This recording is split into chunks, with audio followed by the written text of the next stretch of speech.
Hello my fellow Welt lovers. Oh boy, V5 just came through like a cosmic train wreck, but in the best way possible, and I'm here to tell you exactly why the galaxy is now split in half between Cerydra mains throwing confetti and Hizelins stands screaming like they just pulled an E6 by accident. Honkai Star Rail's 3.5 update hit us hard with a buff hammer straight from the Ians themselves, and honestly, it's kinda wild how much of a glow up these two characters just got. It's like we watched them go from benchwarmers to MVPs in the blink of a patch note. And if you've been sleeping on them or are ready to throw them into the forgotten hall pit of despair, wake up, bestie. Because V5 just gave these two a legit redemption arc. So grab your jades, pour yourself a shot of praise for Aringdasu's, and let's dive deep into why Cerydra and Hizelins are suddenly on everyone's tier list radar. Topping up in Genshin or Star Rail can get expensive, and let's be honest, we've all seen those in-game prices and wished they were just a bit lower. Well, that's exactly what LD Shop is here for. This is LD Shop, the official top-up platform developed by the LD Player Emulator Group. It lets you top up your favorite games like Genshin Impact and Star Rail at huge discounts, up to 23% off or more. And yeah, it's super easy to use. All you need is your server and UID, and your top-up will show up in-game within just a few minutes. It's safe, reliable, and used by thousands of players.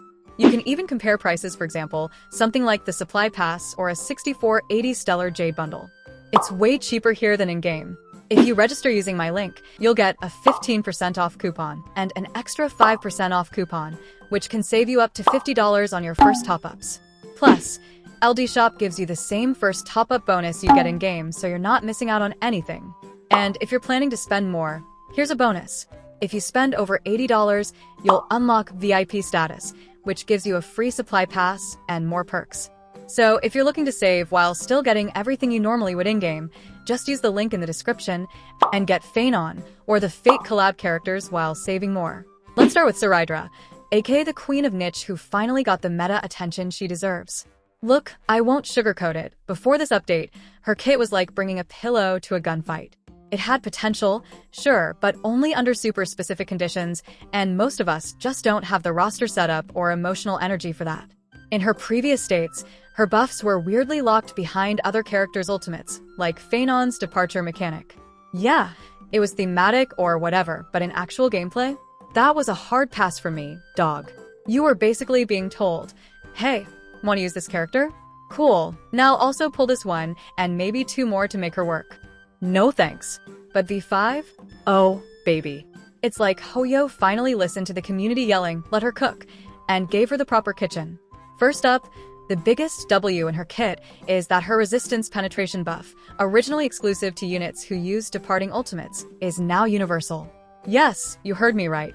No more binding her synergy to Phanon. Now, any character buffed by Cerydra's skill gets that delicious resistance pen bonus, making her way more flexible in team building.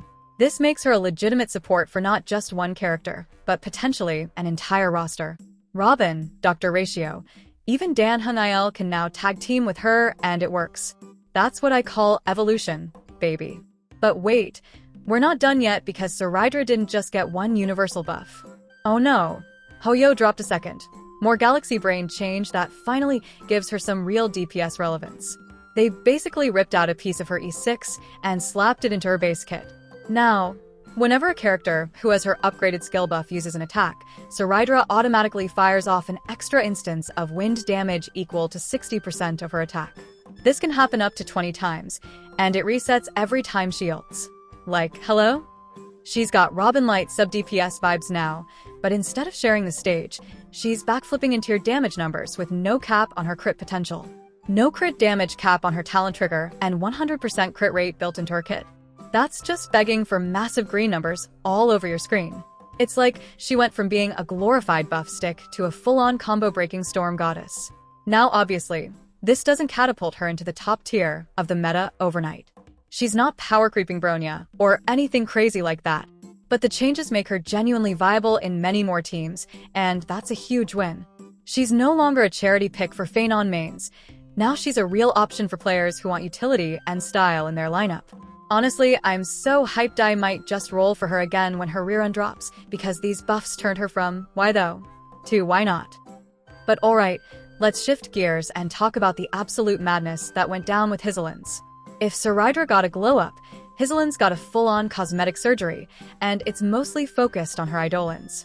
And to all my low spenders or F2P homies out there, I hate to be the bearer of bad news, but this one's gonna hurt a little, because the changes mainly affect her E1 and E6. However, and this is the kicker, parts of her E6 have been moved into her E1. That's right. Some of the previously gated OP-ness of her kit is now way more accessible. That's a massive win if you were planning on grabbing her E1 anyway. And if you weren't, maybe start considering it, because it's now more valuable than ever. Here's what actually changed. The part of her talent where she would inflict an extra identical to the one she originally applied, that used to be exclusive to E6. Now it's been yeeted into her E1, and that's huge. You no longer need to wail your soul away just to see Hizelins' dots popping off like a fireworks show. This lets her fulfill her 8 condition for various damage and synergy mechanics much more easily. No Kafka signature light cone required. No preservation burn cheese shenanigans. Just raw, reliable stacking from E1. On the flip side, to balance this buff, her E1's original scaling got slightly nerfed. She used to give 124% extra damage under certain conditions, and now that's down to 116%. But let's be honest, that's barely a nerf when you're getting a whole chunk of E6 at E1. That's a trade I will take any day of the week and twice on patch day. The net result? Hizelins is way more playable and consistent without needing to sacrifice your wallet to the stellar Jade Gods. She still pops off the hardest at E6, of course, but now even E1 gives her a reliable engine to wreak havoc. And in a meta where .comps are gaining traction, especially with all the synergy available from Kafka, Black Swan, and now even newer units like Anoxa, this buff makes her a way more attractive option to slot in. You no longer have to jump through 100 team comp hoops to make her function. Just build her, give her a lane, and watch the battlefield turn into a toxic wasteland of melting health bars. It's genuinely beautiful.